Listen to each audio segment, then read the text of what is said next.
You know what is the biggest question after Operation Sindoor? A lot of you have been really interested in what's happening. I'm sure you remember Masood Azhar. Is he dead or is he still alive? Now, has he died in the Indian strike? Has he died post Operation Sindoor?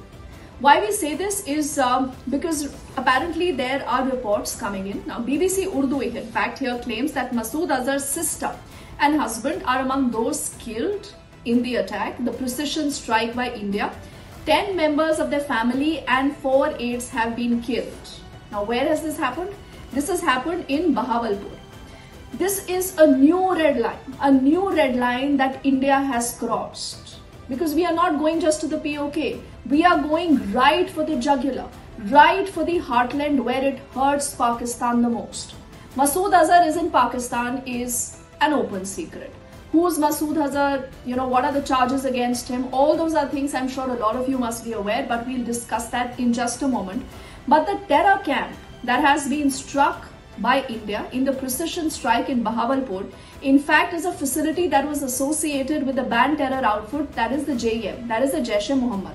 And this has been under the command of the man called Masood Azhar, who remember is the mastermind of the attack on the parliament.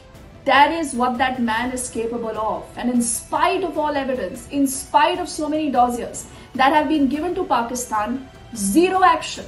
Plausible deniability is what Pakistan lives with. Now, Masood Azhar, remember, was in fact known to frequent this particular facility that has been struck. Now, though these are still initial times, but a lot of thermal scanning and a lot of other details that the agencies today have with them, they say that he has last been seen at this particular facility and he was in Bahawalpur towards the end of 2024. So was he still there? Was he in that facility when, we've struck that particular facility? We still don't know yes or no, as an answer to that particular question, but it could be possible.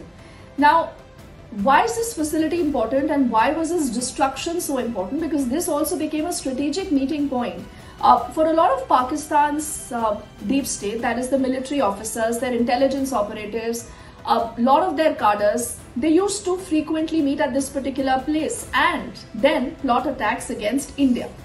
Now the man and the place. Let's talk about the place. Bahawalpur is the 12th largest city in Pakistan. It is about 400 kilometers from Lahore.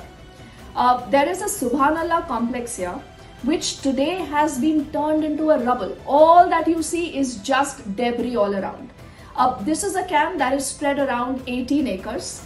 It is also called the Usmano Ali campus.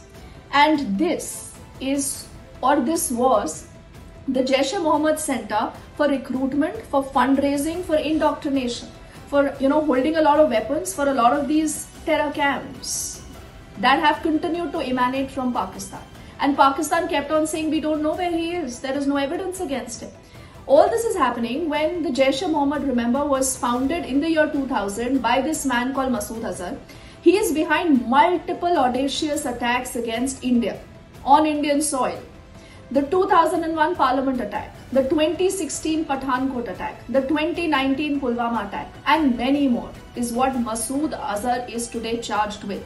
And if you recall, he was also one of those terrorists that, one of those 3 who was exchanged and he was released in exchange of the passengers on IC-814. He's a darling of the ISI, goes without saying. Is that man dead? Is that man still alive? Has India been able to strike with precision to ensure the elimination of Masood Azhar? We never know. That could actually be a real possibility. We'll, on NDTV, keep you updated on what you need to know on that big story.